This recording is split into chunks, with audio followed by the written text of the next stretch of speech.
in one of the most heavily secured prisons in Japan.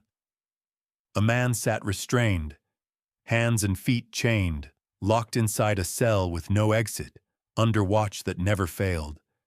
And yet, he vanished. No broken door, no signs of escape, no explanation, just chains, left on the floor, and a prisoner, gone. This wasn't a miracle. This was the story of one of the most dangerous men to ever challenge prison walls and win. The way he escaped felt impossible, so impossible that later his name became known as the Prison Escape Magician. And this is where the story begins. In 1907, in Aomori Prefecture, in northern Japan, Yoshie Shiratori was born into a poor family, barely able to survive day by day. He grew up in harsh conditions, the kind that forces a child to face life, long before understanding what childhood even is.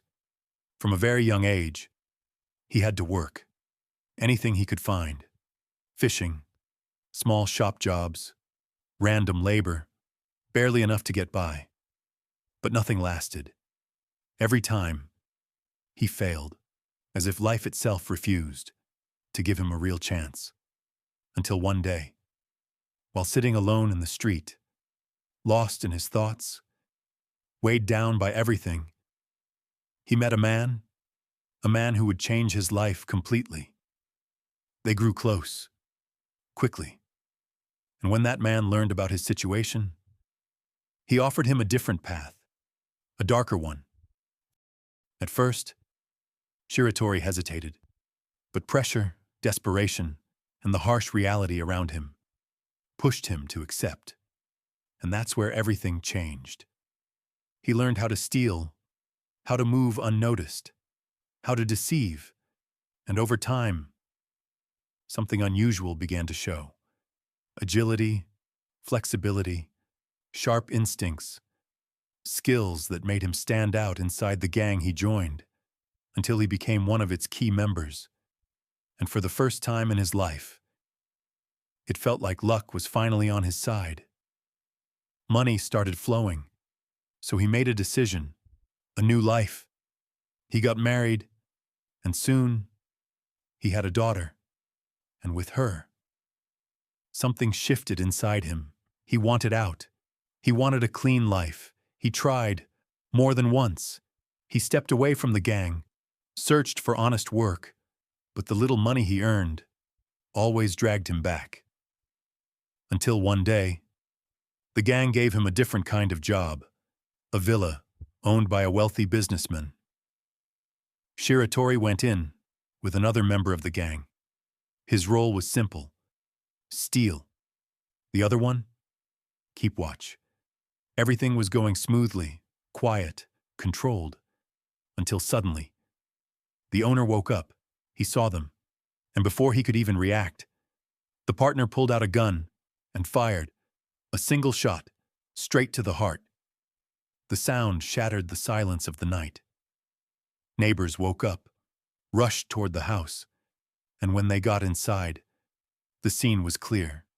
Shiratori, standing there, holding stolen items next to the dead body. The real killer? Gone. He had disappeared in that exact moment. There was no confusion, no questions. People grabbed Shiratori and handed him over to the police. As the killer, he kept insisting, over and over, "I was stealing, but I didn't kill him." No one believed him. Under pressure, he was forced to confess. He was convicted of theft and murder and sentenced to 20 years in prison. But even that wasn't enough. The prosecutor pushed further. He wanted him treated as a full murderer. And in 1936, Shiratori was transferred to Aomori Prison. And from the very first moment, a new chapter began, a brutal one. The man who was killed wasn't just anyone. He had power, influence. And because of that, prison became hell. The guards were harsh, But one of them was something else. Guard Kai, he knew the victim personally. And to him, this wasn't just a case. It was revenge. Every night, he waited for darkness, then walked into Shiratori's cell and started beating, insults, endless cruelty. No one stopped him, no one intervened, and with every beating, something else was growing inside Shiratori. Not fear, not weakness, determination, a growing, burning determination to escape. Not just for freedom, but to survive. Before that place killed him. Aomori Prison wasn't a place anyone could escape from. It was fortified, heavily guarded, every detail designed with precision. But Yoshie Shiratori didn't think like a normal prisoner. For months, he never stopped watching. Every movement, every pattern. He studied the guards, memorized their shift changes, tracked their routines with obsessive precision. He wasn't just waiting, he was hunting, like a predator, waiting for the perfect moment to strike. And eventually, he found it. A gap, 15 minutes, a full 15-minute window between one guard leaving and the next one arriving. To anyone else, it meant nothing.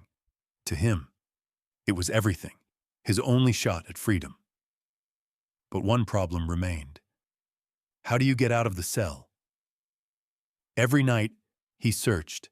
Anything, any detail, any small tool that could help. Until one day, he found it.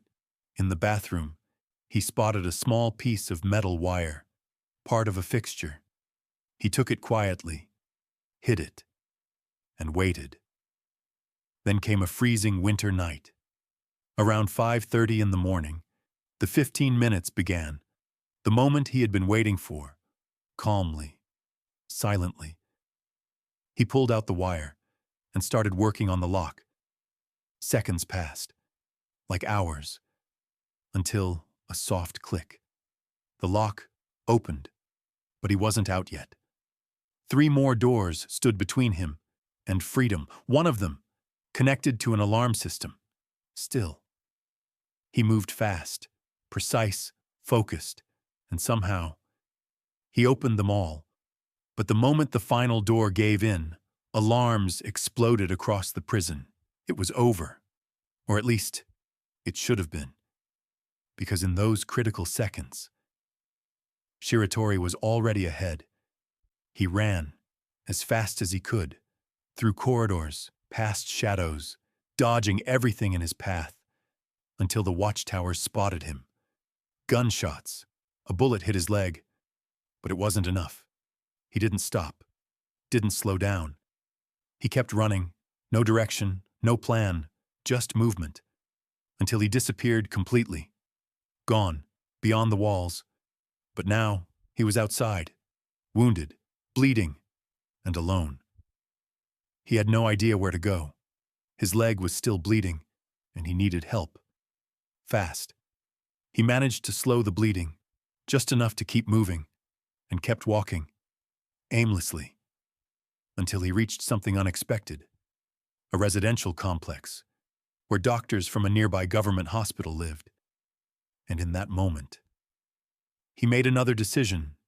He climbed the wall, broke into one of the rooms, attacked the man inside, a doctor, and stole his clothes. The next day, he walked into the hospital, wearing them, pretending to be that same doctor. His goal was simple: treat his wound, steal medical supplies, sell them, get money, and disappear. But there was something he didn't know. The doctor wasn't alone. There was someone else in the room. And the moment the doctor regained consciousness, everything fell apart. He reported it immediately. Within minutes, the hospital was surrounded. Locked down, Shiratori was trapped. Just 3 days after his escape, he was caught. And here's the twist. The police didn't even know he was an escaped prisoner. They were looking for him because of the assault. And Shiratori? He thought the same. So when they arrested him, he didn't resist, not even a little. He surrendered, without knowing what was really waiting for him. It wasn't until the interrogation that the truth hit him, and everything changed. The sentence became harsher, much harsher. Instead of a possible reduction, he was given a final judgment: life in prison, maximum security. He was sent back to the same world. Torture, isolation, brutality, and yet, that thing inside him didn't die. Hope. 6 years passed. 6 years of suffering until 1942. The world was at war. World War II had turned everything into chaos, and in the middle of it all, Shiratori was transferred to a new prison, Akita, but his reputation got there first. The guards already knew who he was, the man who tried to escape. So they decided to make an example out of him. The torture got worse, much worse. It wasn't just beatings anymore. They forced him to sleep on cold concrete floors, in freezing nights, with no blanket, solitary confinement, a narrow cell, with a ceiling so high it felt unreal. No light, except for a faint beam, slipping through a tiny opening above. The goal was clear: break him, make him believe escape was impossible. But there was one thing they didn't understand. Everything they did to him didn't break him. It made him stronger, more determined, more dangerous. In the middle of the hell Shiratori was living inside Akita prison, something unexpected appeared, a small spark of hope, and it came in the form of a man, Kobayashi. He was the head guard. But unlike the others, he wasn't cruel. He didn't treat Shiratori like an animal. And when he saw the abuse, the humiliation, the constant torture, something inside him shifted. He brought him a mattress, a blanket, and every now and then he would visit him, sit with him, talk to him. And slowly, something unusual formed between them: trust. For the first time in years, Shiratori felt it. But even that didn't stop him from thinking about escape. One day, after Kobayashi left the cell, Shiratori noticed something on the ground, a small metal fragment. He picked it up instantly and hid it under the mattress. From that moment on, the work began. Every night, when the guard settled into silence, he pulled it out and started carving. Slowly, patiently, digging into the walls. Days passed, then weeks, until finally, the night came. June 15th, 1942. A violent storm hit the prison: rain, wind, thunder. Everything was chaos. The guards were distracted, focused on the storm. And Shiratori realized immediately this was it, his moment. He started climbing the walls, using the tiny holes he had carved with his own hands, step by step, until he reached the ceiling window. It was reinforced with iron, but the frame was wood, old, weakened, eaten away by time and moisture. He saw the weakness and used it, with strength and endless patience. He managed to tear it loose, and then, with his thin body, he slipped through the opening and vanished into the darkness. No sound, no trace. Around midnight, a guard walked by to check the cells, then froze. The cell was empty. For a second, he couldn't move. Then panic hit. He opened the door, started searching like a madman. Within minutes, the entire prison was on alert. Yoshie Shiratori had done it again. Gone. 3 full months passed. No sign of him. But freedom wasn't what he imagined. A life on the run, constant hiding, no safety, no stability. He couldn't see his wife, his daughter, couldn't live like a normal human being. And in the end, he made the hardest decision of his life: to surrender. On September 18th, he went to the only person he thought might understand him, Kobayashi. He knocked, the door opened, and surprisingly, Kobayashi didn't look shocked. He let him in quietly, gave him food, sat down, and listened. Shiratori spoke honestly. He said he didn't escape to avoid punishment. He escaped because of the dhulm, the abuse, the way he was treated, and he was willing to go back. On one condition: he wanted to file a case, expose everything happening inside the prisons, all the violations. But he needed help. He needed someone important to testify, someone like Kobayashi. But what Shiratori didn't realize was that his trust was misplaced.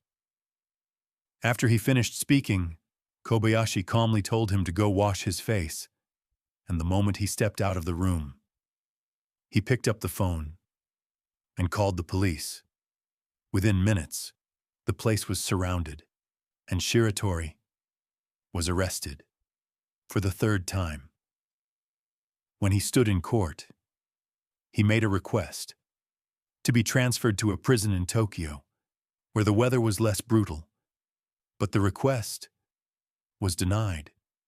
Instead, he was sent somewhere far worse: Abashiri Prison, in the far north of Japan, on the island of Hokkaido, a place known as the Frozen Hell, a prison that no one had ever escaped from.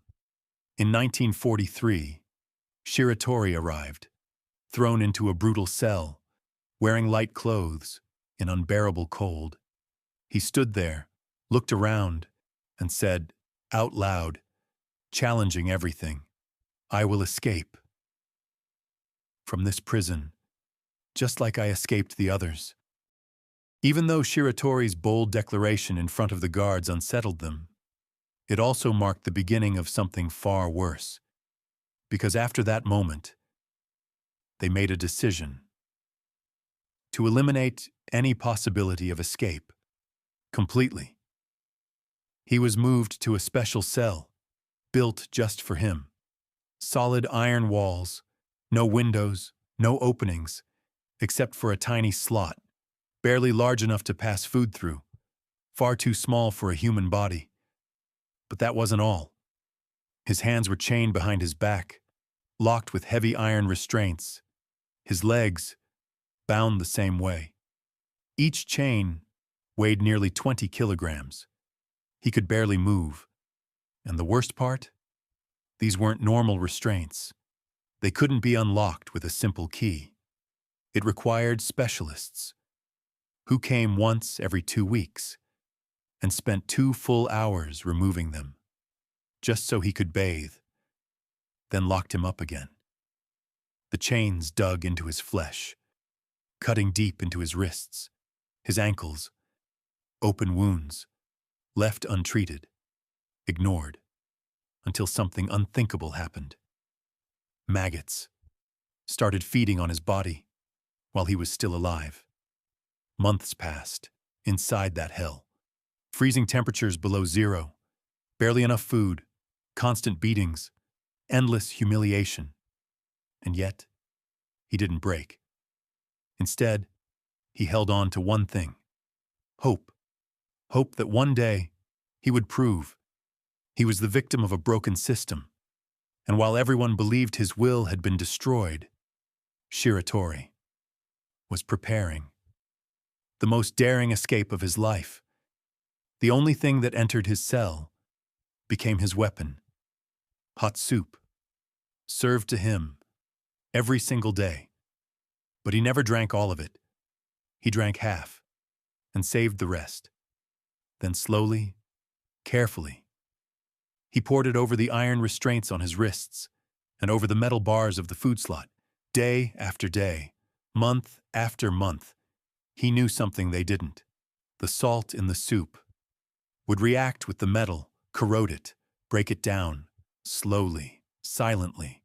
He was using the soup as a chemical weapon, and over time, it worked. The first bolt weakened, then snapped.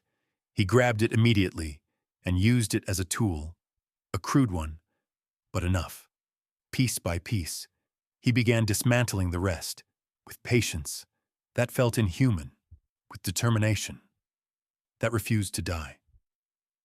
By the end of spring, he was free from the chains. Then came the next step, the metal frame around the food slot. It was small, far too small for a person to pass through. But there was something about Shiratori they never understood. His body, unnaturally flexible, able to dislocate his joints, and in that critical moment, he did it. He dislocated his own shoulder, then began to move, slowly, forcing himself through the narrow opening, like something beyond human limits. And within minutes, he was out. At that same time, a guard heard something unusual coming from above, a faint sound on the roof. He started searching, following the noise, until he reached Shiratori's cell. He opened the door and froze. The cell was empty. On the ground, his clothes were folded neatly. Next to them, the heavy restraints, the ones that required specialists to remove. And in that moment, they understood. Yoshie Shiratori had done the impossible. He became the first and only man in history to escape Abashiri Prison, one of the most secure prisons ever built. And the timing helped him. Japan was in the middle of war. Blackouts everywhere, prisons, streets, all lights turned off to avoid air raids. Darkness covered everything, and that darkness was exactly what he needed, to vanish completely. But escape wasn't the end. It was the beginning of a new battle. Outside the walls, Hokkaido was waiting, brutal cold, wild predators. If the prison didn't kill him, nature would, and yet he survived. Deep in the mountains, he found shelter, an abandoned mine. He turned it into his home and lived there for 2 full years, surviving on whatever he could find: nuts, plants, rabbits, a primitive life in every sense. But to him, it meant one thing: freedom. After 2 full years of brutal isolation, something strange started to grow inside Shiratori. It wasn't fear. It wasn't hunger. It was curiosity. He needed to know what happened to the world.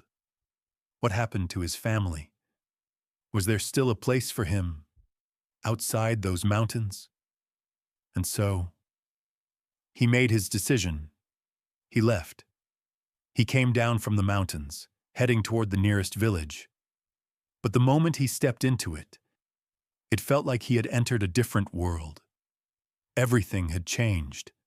The streets, the faces, even the language on the signs, English words, everywhere. The symbols he once knew were gone. And then, he saw something he never imagined. Japanese girls, walking side by side with American soldiers. He stopped, confused, lost. He picked up a newspaper from the ground, flipped through it slowly, and then the truth hit him. Japan had surrendered. The war was over, and the world he once knew no longer existed. But within that shock, a new thought emerged.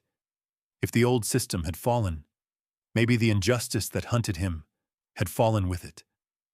With that hope, he left the wild behind and began a long journey south.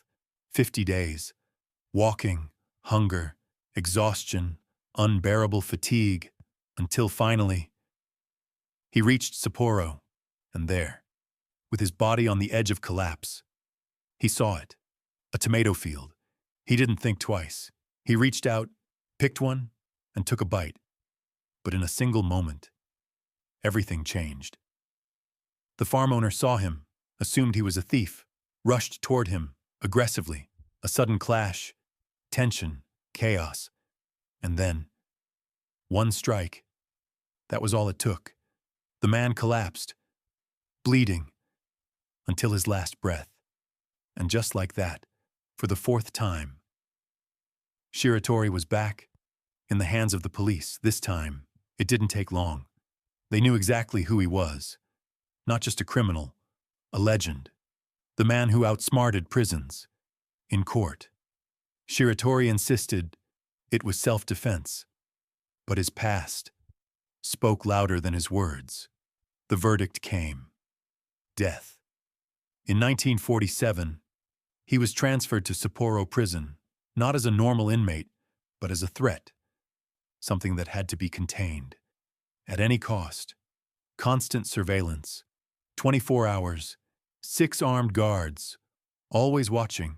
A specially designed cell. Stronger than anything he had faced before.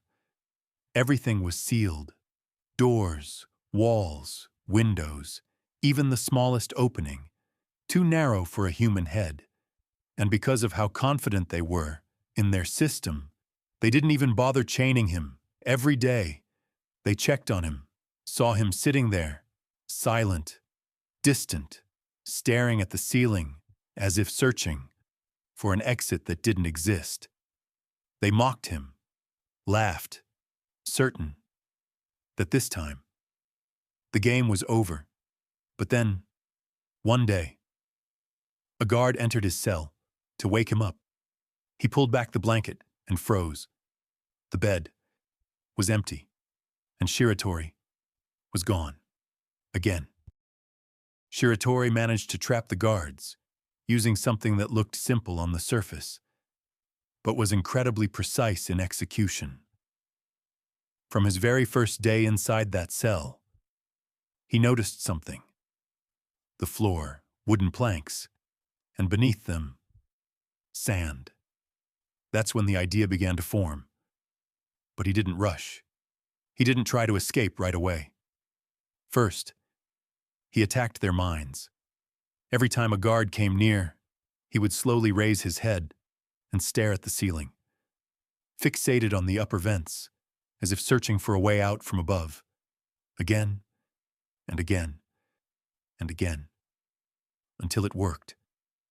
It planted an idea inside them, that the only threat was above. So they focused everything on securing the ceiling, and completely forgot what was beneath their feet. That's when the real work began. All he needed was a simple tool, a small soup plate, forgotten by one of the guards inside the cell. And with it, he started digging, right behind the bed, night after night. Digging with unbelievable patience, then collecting the sand, hiding it under the mattress, and sleeping on top of it, to erase every trace. And when the guards came in the morning, he played his role perfectly, exhausted, barely moving, refusing to get up, looking like a man slowly dying. They believed him. They thought he had given up, that he was no longer the same man who challenged prisons. They never imagined that beneath that blanket, a path to freedom was being carved in silence. And then, one morning, the guards entered. They pulled the blanket. The bed was empty. Shiratori was gone. Again. For the fourth time. A full year passed. 1948 arrived. Shiratori was now 40 years old. The chase was no longer the same. The exhaustion had caught up with him. The years had taken their toll. And one day, in Kotoni, Sapporo, he sat down on a wooden bench, trying to rest. By pure coincidence, a police officer sat beside him, lighting a cigarette. The officer had no idea who this man was, but Shiratori. His heart was pounding. Every word, every movement, felt dangerous. He tried to stay calm, looking for a way to leave without raising suspicion. Then suddenly, the officer pulled out another cigarette and offered it to him. Back then, cigarettes in Japan were rare, valuable. For a policeman, to offer one to a stranger, it was an unexpected act of kindness. And in that moment, something broke inside him. Years of fear, of running, of pain, collapsed all at once. His eyes filled with tears. He took a drag, then looked at the officer and said quietly, "I'm Yoshie Shiratori. I escaped from Sapporo prison last year, and I'm ready to face the consequences." At first, the officer didn't understand what he was hearing, but Shiratori kept talking, telling his story. All of it. For the first time, he felt something strange. Relief, as if a weight he carried for years had finally been lifted. He was arrested. Again. But this time, everything was different. In court, his story was finally heard. Seriously. And for the first time, he wasn't seen as a monster, but as a human being. The judge ruled that the farm incident was self-defense, not murder. They also noted something else. Despite all his escapes, he had never harmed a guard, not once, even after everything he went through. And based on that, the murder charge was dropped. The death sentence was canceled. Instead, he was sentenced to 20 years in prison, with the possibility of reduction. More importantly, he was transferred to Fuchu Prison in Tokyo, and there, something happened he never expected. For the first time in his life, he was treated with respect. No beatings, no humiliation, no torture, and that alone changed everything. He gave up the idea of escape completely and became a model prisoner. 14 years later, in 1961, he was released for good behavior. Finally, a free man. He returned to his hometown in Aomori, where he met his daughter, the last remaining piece of his family. He lived the rest of his life quietly, far from chaos, and in 1979, he passed away at the age of 72. But his story didn't end. He left behind a legend, the man who challenged prisons, defied injustice, and carved his name into history as one of the greatest escape artists to ever live. And with that, today's story comes to an end. If you enjoyed it, don't forget to support us with a like and subscribe. And right now, check out the stories on your screen, because trust me, you're going to love them.